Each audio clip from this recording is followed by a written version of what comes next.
Beatrice ran a small online Cork goods store out of Lisbon. Handbags, coasters, notebooks, the light and lovely things made from her country's Cork oaks. All of it sold through the website she had built herself. Like everyone, she had bolted on the normal tools.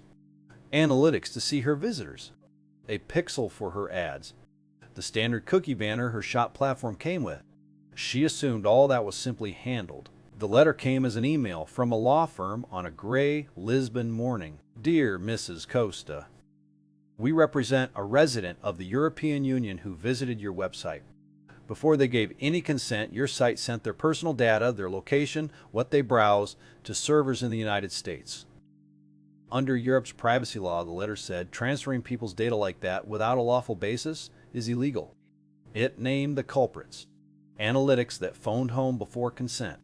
A pixel that shared activity with a third party. A cookie banner that set trackers before anyone ever touched it.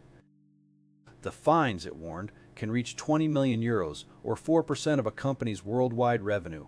Resolve it in 30 days, or a formal complaint goes to the authorities. Beatrice had read about those fines in the news, the ones in the hundreds of millions. She had never once thought it had anything to do with her little Cork shop. But the law did not care how small she was.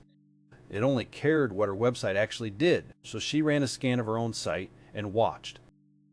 Before the cookie banner even appeared on the screen, her website had already sent a visitor's data, their location, their browsing across the ocean to companies she had never chosen. And that was the part that truly unsettled her. She had done the responsible thing.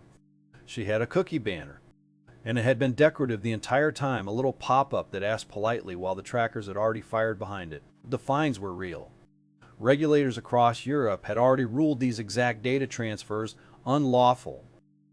It did not have to be her shop that got made an example of. But the risk was real, and it had been running quietly on her site every single day. But the fix started with simply seeing. She could watch exactly what her site sent and when before any consent. She did not have to guess. She could fix the thing that actually mattered and know that her customers' data finally stayed theirs. Beatrice had built a shop around simple, honest things made from the land she grew up on. And her own website had been quietly sending her customers private data across the world before they ever agreed to a thing.